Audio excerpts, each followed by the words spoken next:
It's getting to be that gift-giving season, and so I'm with Tom Fisher from Timber Press. Good morning. Morning, Judy. And you have a great ideas for our Christmas giving for gardeners and for children. So let's talk about some of the ideas that you have for us today. Sure.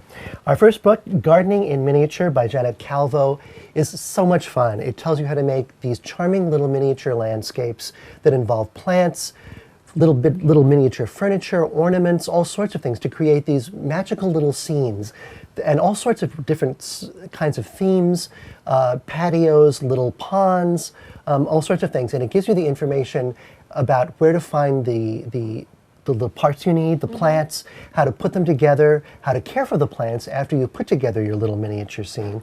So it's both inspirational and practical. It's something you can do with your kid. It's so much fun. Just choosing the plants, putting them in the little scene, choosing the furniture and the other ornaments and accessories.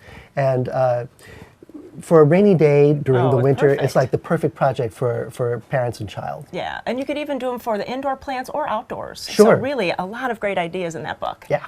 And then I love this. I mean, who didn't like Winnie-the-Pooh as a kid? I know. But to even bridge that gardening and that book. So this is a fascinating book, The Natural World of Winnie-the-Pooh by Catherine Alto.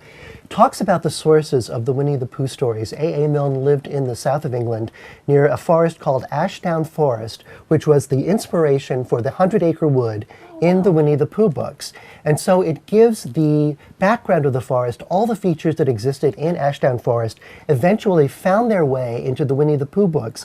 So much of the Winnie-the-Pooh books are based on reality. And so you can read about these. You can read about the bridge where Christopher Robin dropped off the sticks and watched them flow underneath. You can read about Winnie-the-Pooh's honey tree where he found the bee's nest, the sandy pit where Roo played. They're all in this book. And there's just so much fascinating background information about A. Milne himself and Christopher Robin and about E.H. Shepard, the illustrator who brought all these wonderful characters to life in the classic books. So if you love those books as a child, you'll find your memory so much enriched by the information that Catherine has assembled in this book. And it's really fun to share with your kids as well if you've read the books with them. Yeah, it is so nice because it's the backstory, the whole history about that book. So Exactly. That's wonderful. And then speaking of children's books, another favorite. Yes, of ours. Beatrix Potter, who published and wrote so many of these delightful children's classics like The Story of Peter Rabbit and Jemima Puddle Duck and all the rest. She was actually a very keen gardener and throughout her life, as well as a wonderful amateur naturalist and illustrator. She didn't illustrate just her books. She also was a wonderful botanical illustrator and created these gardens in the north of England. And so this is about her gardening life, what she was interested in, how all these wonderful plants found their way into her stories, and also fascinating facts about her life. She was responsible for setting aside thousands of acres of conservation land in the north of England, which created the beautiful Lake District that we know today. And you can visit her garden, and there's information about that in here, as well as many of her wonderful illustrations and about her childhood, her fascination with plants and animals as she was growing up. Wow, you know, even for children, this is a great book, but I think adults are going to love it too, just for all that history of that great author. Exactly. And to find out what a multidimensional person she was and how interesting she was in all the various facets that she applied her artistic talent to. Well, and speaking of artistic talent, this is kind of like a how-to book for the artist in us. Well, yes, as you may know, there's a huge surge of interest in coloring books, both for adults and for kids. But we decided we would like to do one focusing on the natural world.